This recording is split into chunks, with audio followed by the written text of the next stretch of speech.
Good morning, good afternoon, good evening, and welcome to a very special VMware Tanzu webinar, How to Improve Manufacturing Throughput and Increase Profitability Using VMware Data.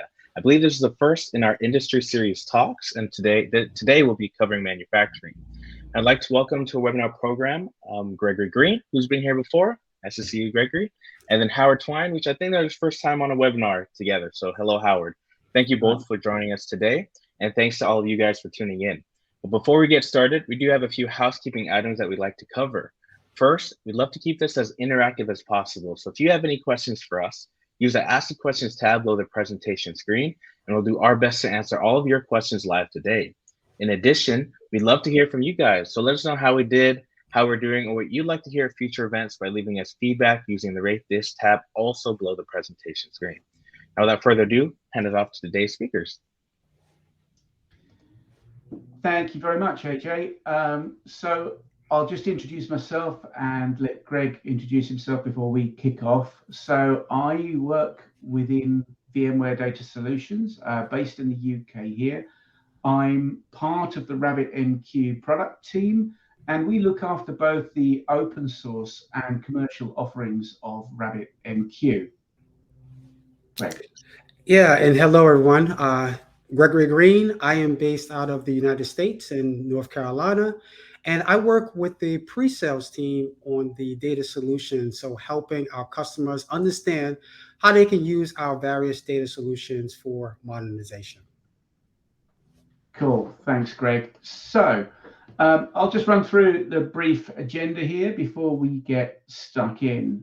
So what Greg and I have done here is broken the presentation down into three parts. I'm going to cover a very high-level introduction and explanation of the use case, along with the problem that we're looking to solve here and the challenges around that. Then I'll hand over to Greg, who will provide an overview and a deep dive of the solution architecture and some of the key points in that. And then he'll dive into a demo before we wrap up.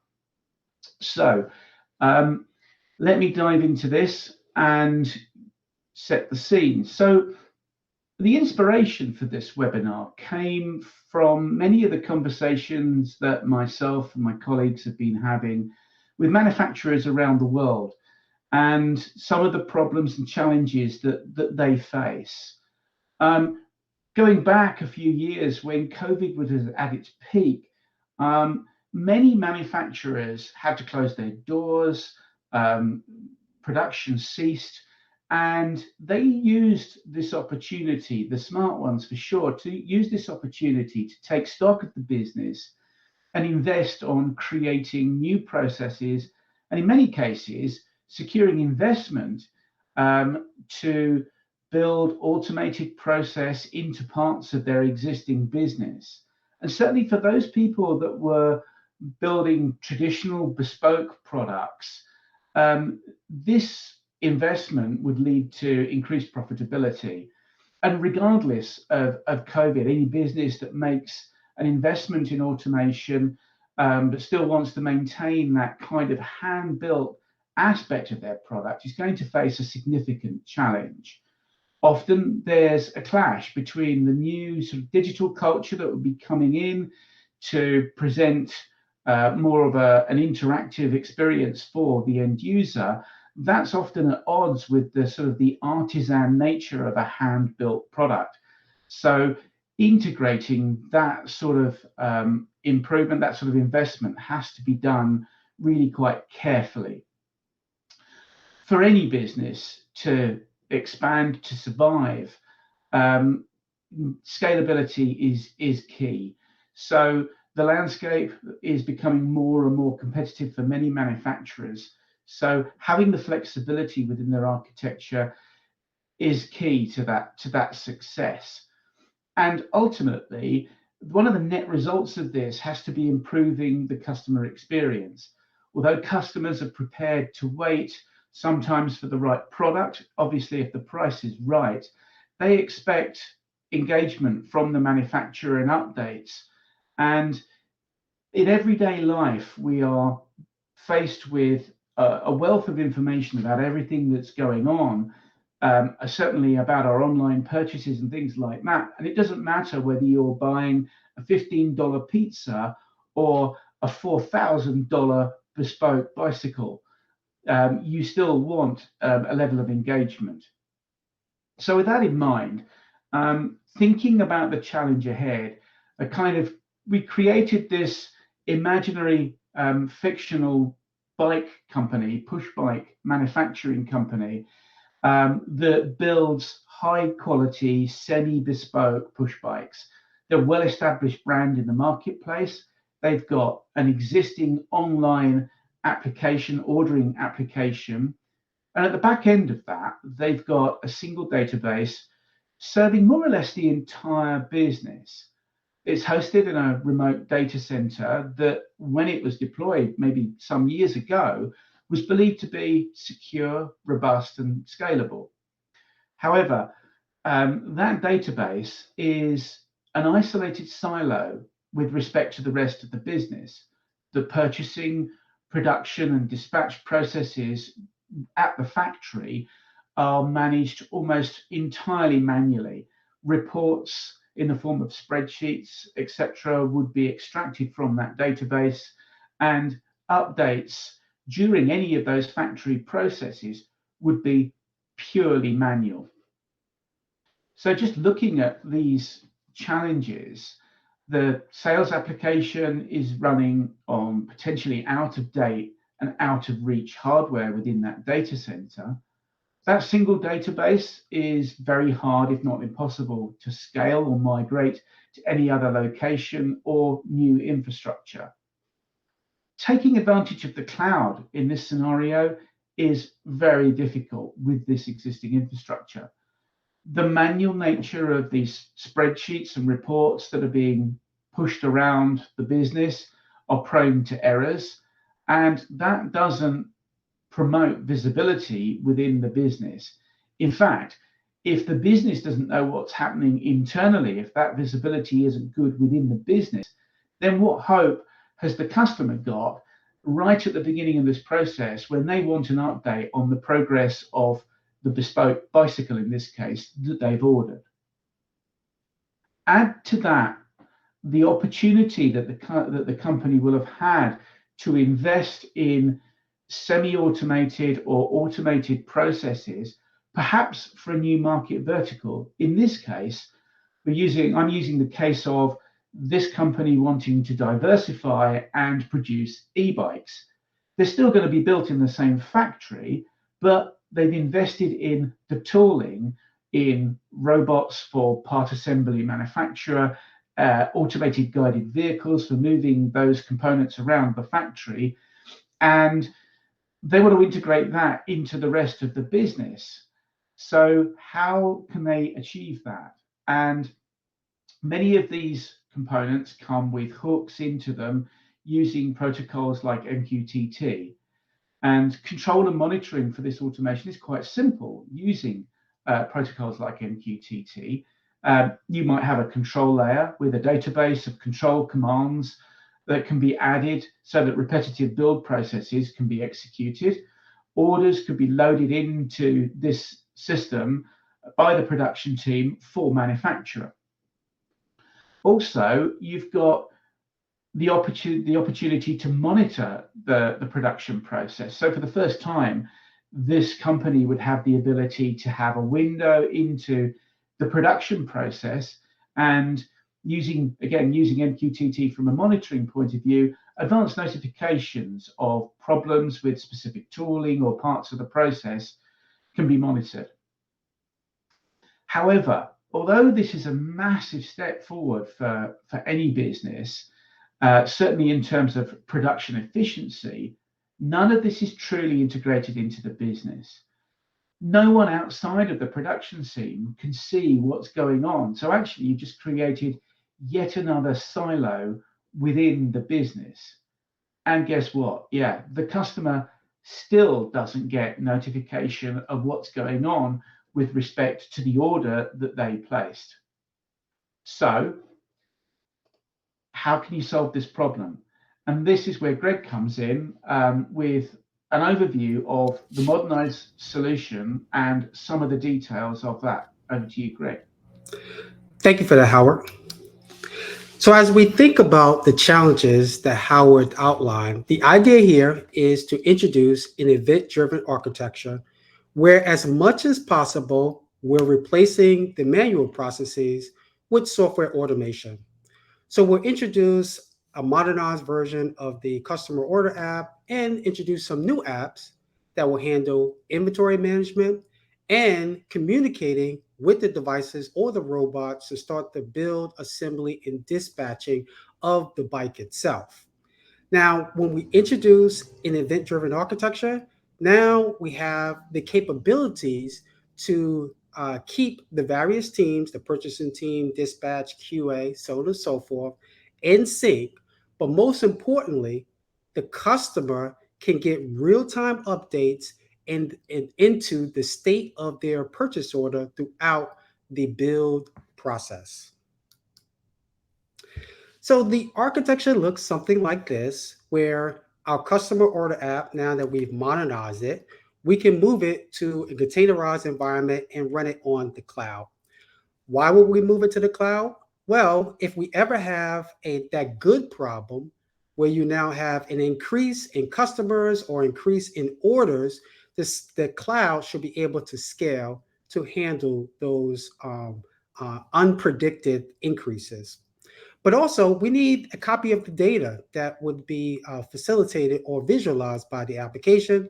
So for that, we'll introduce some sort of NoSQL database, and we'll introduce a broker such that the status of the order can be communicated from the cloud to the edge or the factory.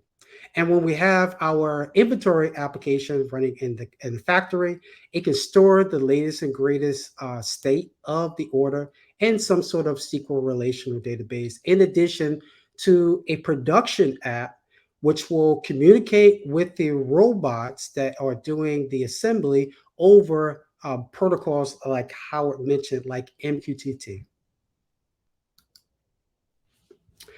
So our NoSQL database that we will use for our demo, which we will show you shortly, is VMware's Gemfire, which is an in-memory, low-latency database that's also cloud-ready. So you can run it in a containerized environment like Kubernetes.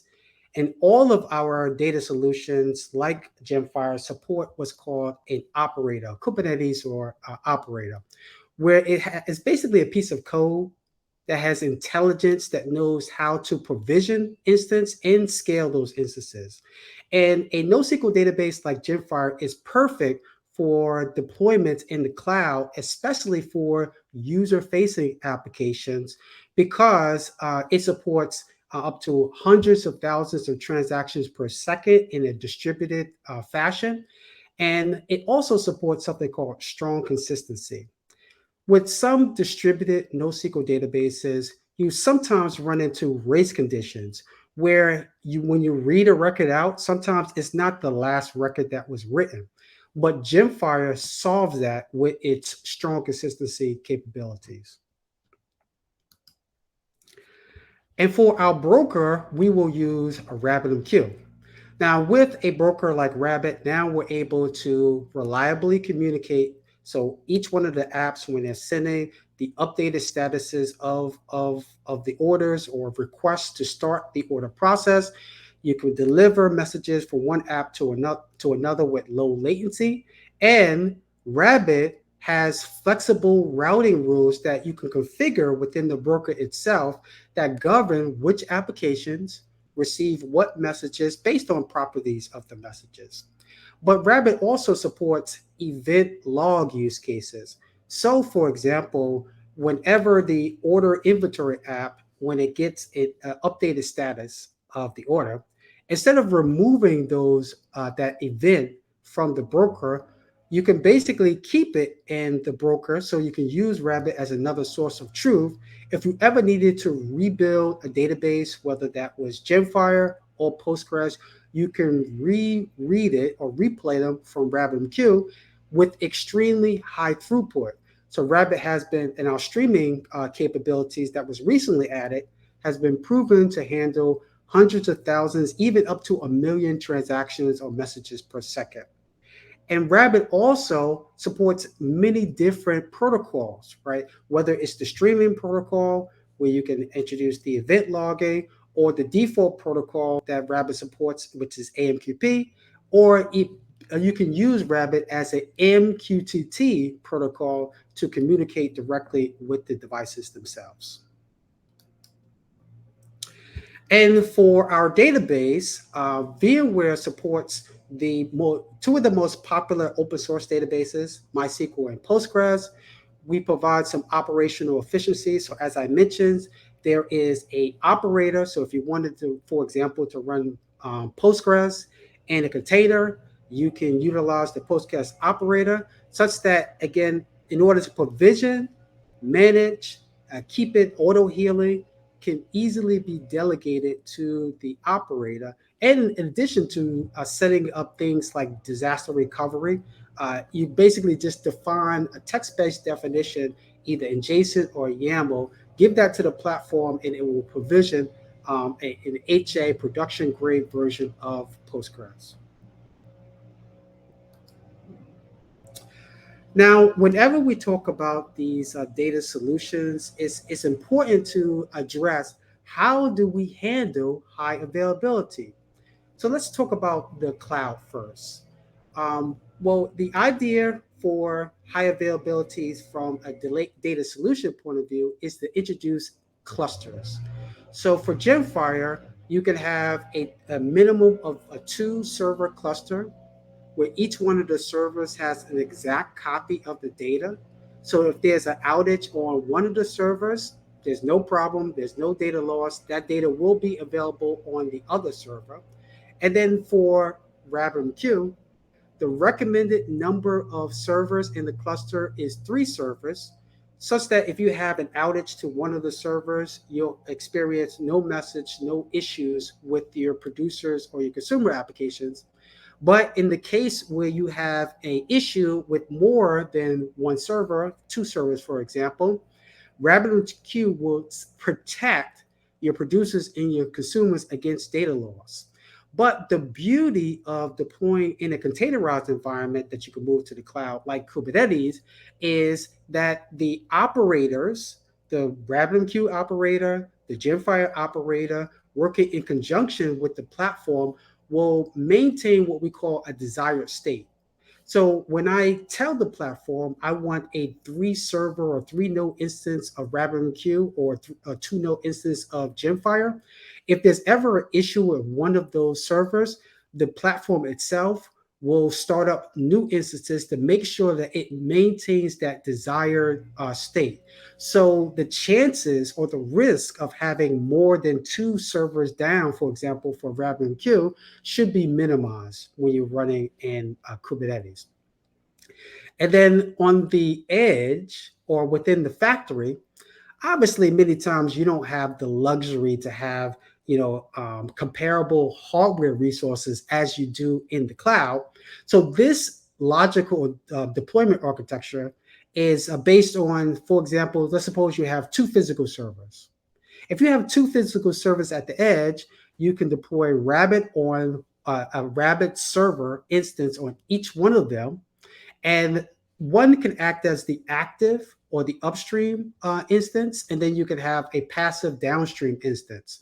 So you would publish your data to just the primary, and that would replicate to the downstream. So if there's an outage to the primary, again, you could just fail over to the passive downstream instance with minimizing your data loss, so your consumers can pick up where they left off. And the same sort of pattern exists for Postgres. So if you have a primary Postgres instance, if you write to the primary, if there's an outage with the primary database, you could just fail over to the replica, and so on and so forth. Now, scalability. Now, within the cloud, as we mentioned, especially in an environment like Kubernetes, it's easy to scale up. So you can scale up your number of Gemfire clusters and RabbitMQ, but just by telling the Kubernetes infrastructure that you wanted to increase the desired state for example, to 5 nodes for Gemfire, or 5 nodes for RabbitMQ. Now, RabbitMQ is running as a cluster. When you run it as a cluster, you can write to any one of those nodes, and they're basically kept in sync, just like for Gemfire. Now, and when you at the edge in this particular diagram, if you have the luxury to add one more server to the edge location, now you can run RabbitMQ as a 3 node cluster, and then have the benefit to being able to write to any one of those nodes on the 3 servers, and they all kept in sync. And you can add another replica for Postgres.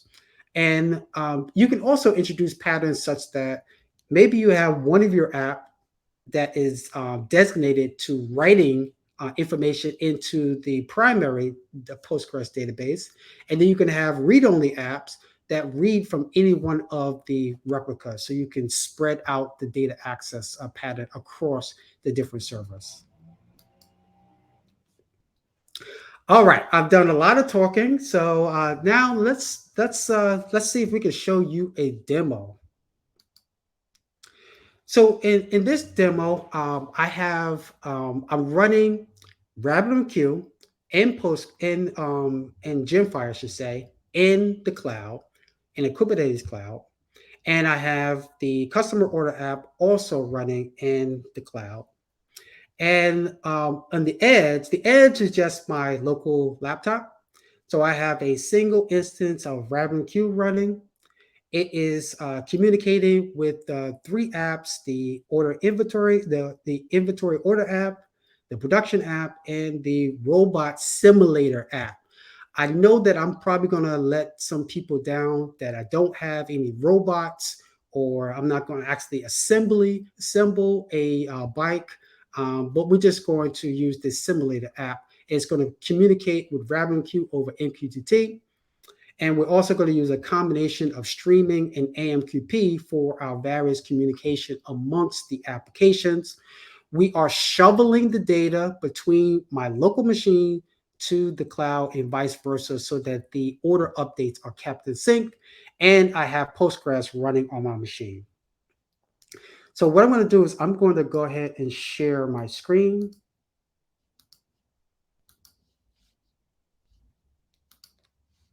Okay, so you should be able to see my screen. So this is the order inventory app. Yep, you see the screen, right? Okay, great. So the order, this is the customer order app, I should say. And again, this is running in the cloud, and it's just sitting there waiting for an order. We have a RabbitMQ that has been provisioned. Again, this is also running in the cloud. We have a 3-server cluster of Rabbit. And this is the RabbitMQ dashboard, if you're not familiar with it, where you can get insights into the servers that are running in a cluster. You can also look at the connections.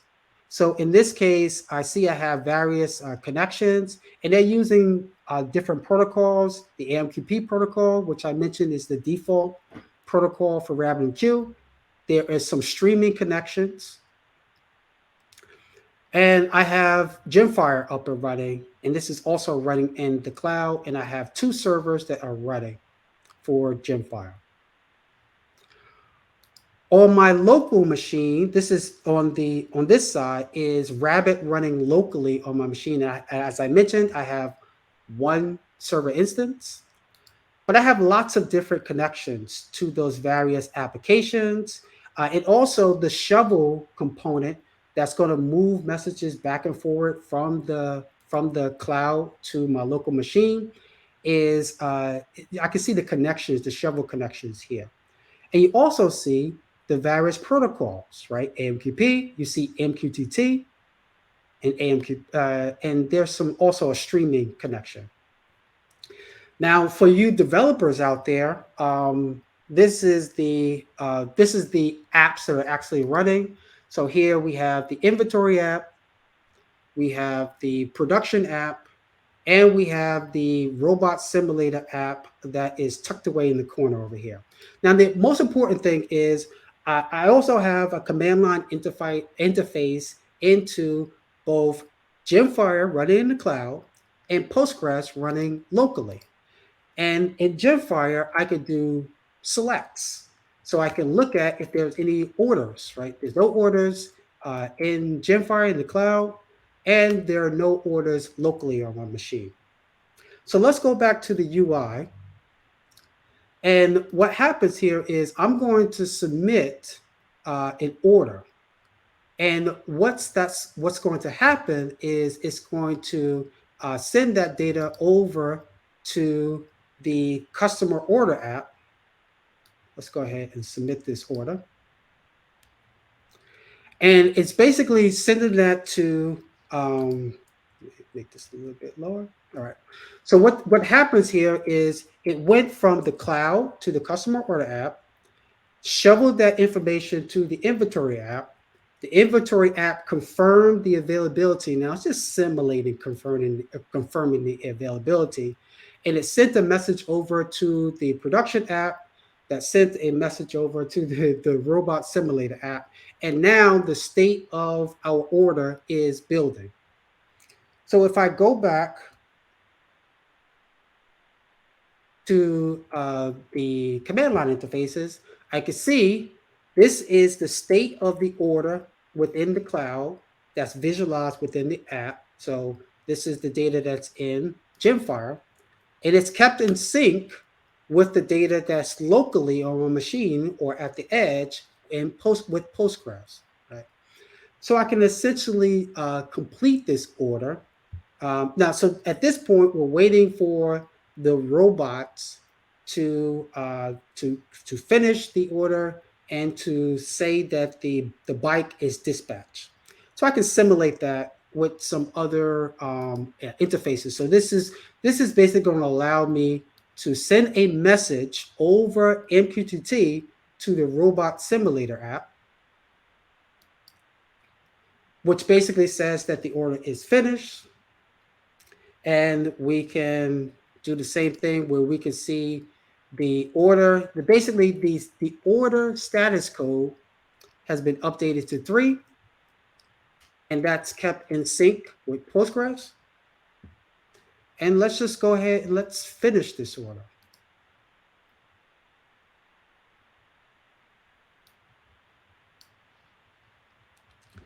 So again, that's a real-time update from my local machine up to the cloud and synchronizing all of the data and Gemfire and Postgres. All right. So that's pretty much our demo. Let me go back to sharing the screens.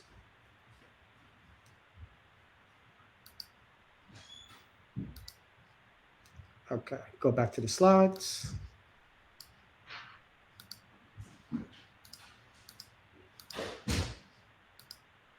All right. So as you can see, this is essentially the steps that we went through. So the order went from a created state to a confirmed state to a builder state, so on and so forth, already all through dispatch. We saw the various events that were transferred using RabbitMQ that communicated with the various applications that are running on my machine.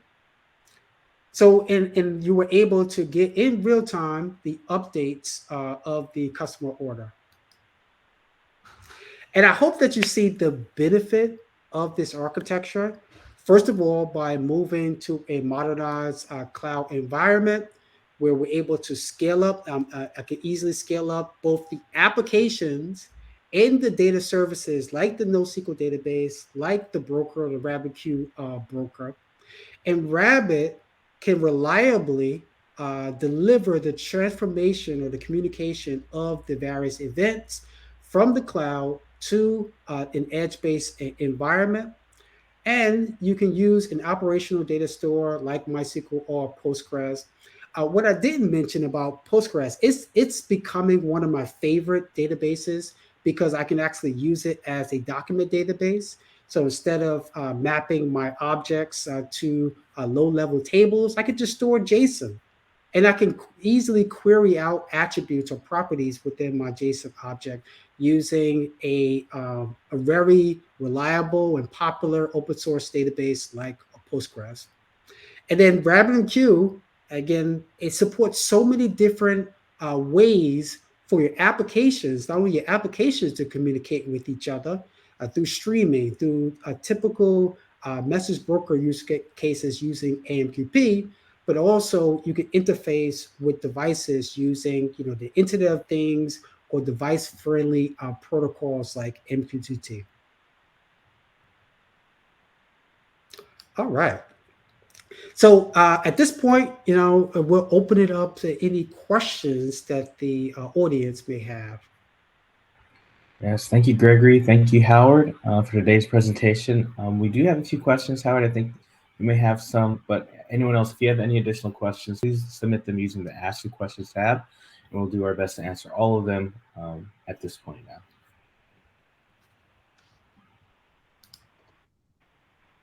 Cool. Well, while we're waiting for any more questions to pop in, if you like, one of the things that Greg and I were talking about when we were planning this is, where do you start with something like this? Given the nature of the legacy architecture that I kind of outlined at the start of the presentation, and the advanced solution that Greg, that you've gone through here, not every manufacturer has the luxury of being able to just parachute in a team of talented, digital savvy developers into their production facility and kind of start with a clean sheet of paper. Business has got to continue.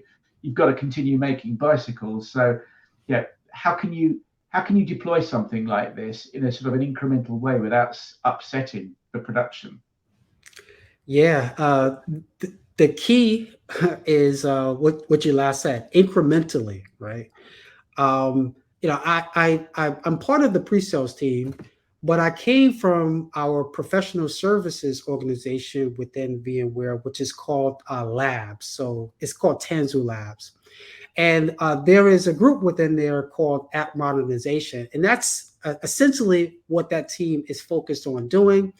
It's all using patterns. There's known patterns like the strangle pattern or the anti-corruption pattern, where ultimately, if you have a new requirement that you want to introduce into, for example, a monolithic application, and that monolithic application might be written in a programming language that the current developer teams is not comfortable with, not familiar with, like COBOL, like C++.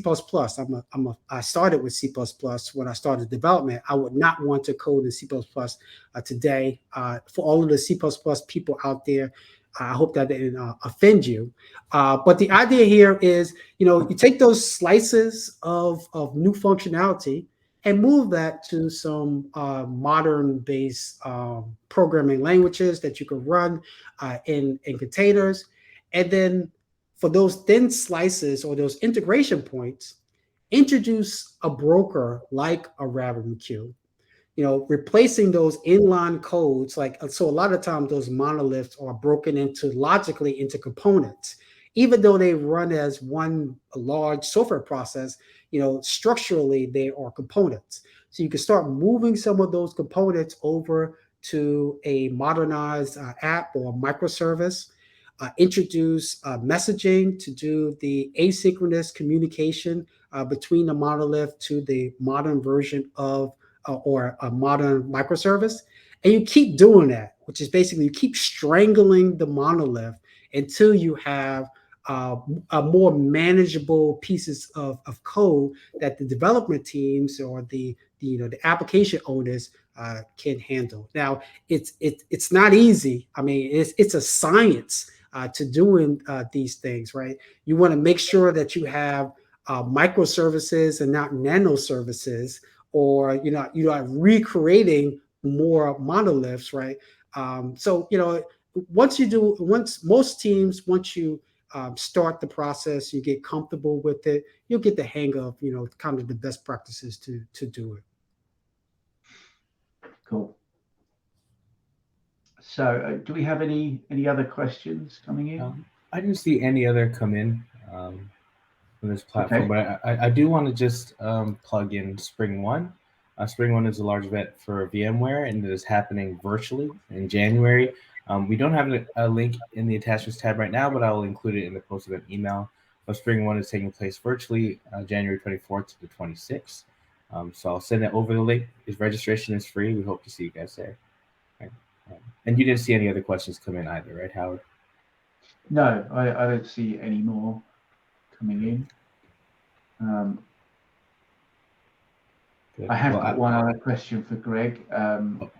Again, based on the kind of conversations we were having while we were working on this, if there's no specific questions coming in. No, not yet. So if you have any Yeah. for Greg, go ahead, Howard. Yeah. So Greg, when you were building the demo in particular here, we were talking about the challenges that any development team would face with something like this, and I was interested to understand more about the tooling environment that you used for this demo, and within that environment, things to avoid, and equally so that what are the kind of things that you can exploit? What are the tools that you can use to your advantage that will give you greater flexibility and robustness in a deployment like you've built here? Yeah, yeah. Thank you for that, Howard. When we discussed having this webinar, I want to say like a week and a half ago, something like that, right? Or a week ago. No, we planned it a lot longer ago than that, didn't we? No, you're right. Actually, it was pretty last minute. Yeah. Yeah. So, in that time frame, so I only mention that to say that this even though it's a demo application, we're doing a lot of things in this demo, and we put it together in a short amount of time. And the reasons we were able to do that, we were able to um, use higher level frameworks. Like for example, the streaming APIs for RabbitMQ, it's great. MQTT, there's lots of open source APIs that you can talk MQTT or AMQP or the low level details in order to talk to Gemfire, right? But I am a Java developer at heart. So a lot of these, I didn't mention the framework that I use to build these. It's all Spring based or Spring Boot. So another plug back to Spring One. You can find more information on how to quickly spin up these level of applications, such that I don't necessarily need to know all of the nitty gritty details on how to talk to Gemfire or how to talk to RabbitMQ. There's lots of abstractions as me as a developer that is built into the framework itself, and the framework has best practices built into it. Like, so there's certain conventions on how many connections you should have for RabbitMQ, and if you have a multi-threaded app, how you should manage those threads, right? It's a lot of low-level details that I don't necessarily need to know about. I just use the Spring framework. So from a development point of view, and there's other similar frameworks like Spring in other languages, but just use higher level frameworks. Now, from an operations point of view, I tell you, I do not want to set up I don't think it's fun to set up a 5 node RabbitMQ cluster, distributed cluster by hand, right? I could do it, but I wouldn't call that fun. So what I do is I utilize something like Kubernetes, right? Where I actually I basically just have a YAML definition, and I provide that to the platform, and it is doing the low level details of installing of provisioning a container on a VM, installing the operating system, installing the RabbitMQ bits, installing the best practice configuration, all of those details, and making sure that each one of the servers are communicating with each other as a cluster, right? That's non-trivial stuff that the infrastructure gives for me, right? So that's kind of the things I would say, and what to avoid. Um, in general, like from an application point of view, you want to avoid not following best practices. It sounds pretty simple, right? But like for example, if I wanted I when I the customer order app, I did all of my testing on my local machine, and I just used Spring, and I used the Spring conventions. And then in Spring, I was able to just use Spring to say, hey, here's my build file for my app. Build an image for me. Or in many cases, we have something called Tanzu build service. I could say, here's my repository that's a Spring based for application. I take my repository, build the image for me, do all of the security scanning and all of that stuff for me, right? That is a powerful tools that we now have in place. And going back to our Tanzu tools, we have something called App Accelerator, where if I wanted to have a template on an app that needs to communicate via MQTT with devices, or an app that needs to communicate with Postgres and accept messages from RabbitMQ, right? I can have these templates that are basically like reusable building blocks, and I can jumpstart my development by just selecting that recipe, and at the end, and then the infrastructure itself will provide me with the base code with some best practices built into it that I add on top of it, so I'm not doing all of the development right from scratch. So it's a long answer, but it's lots of tools and conventions out there that are available for us. Cool. Thanks, Greg. So, do we have? I don't see any more. I don't see any other questions that have come in, No. Howard. No. But I do just want to note that this event has been recorded and will be available on demand. If anyone has any questions post-event, how can they reach out to you, Greg or Howard? Is there like an email alias for you guys, or through Twitter? What would be the best way to get in touch with you both? Yeah, Twitter. You can use the hashtag RabbitMQ on Twitter. Yeah, and I think there's all we obviously GitHub. The engineering, the core engineering team, certainly on the RabbitMQ side of things, are very active on GitHub. So you can reach out to us there as well. Yeah, and for me, and you can reach out to me directly on. I prefer LinkedIn, so you could connect with me on LinkedIn. Great. Yeah. Gregory Green connected you on LinkedIn, and Howard Twine, both on LinkedIn. I do want to thank you both for today's session. For anyone here in attendance, I do want to just note that this is our last webinar of the year, or live webinar of the year from VMware Tanzu. So we do want to just give you a special thank you for supporting this channel, for supporting all of the sessions that we have, and for being here today with Gregory and with Howard. We do want to wish you guys a happy holidays. Thank you guys for joining us. Again, this has been recorded and will be available on demand. Any closing remarks from you, Gregory or Howard? I think I've just got one closing remark, which is top of Greg's Christmas wish list is a robot. There we go. There we go. Yes, and Christmas wish list. Have a Merry Christmas and a happy and a safe and a blessed New Year, everyone. Yes, absolutely. Great. Thank you all. Have a great rest of the week. Happy holidays. See you guys soon.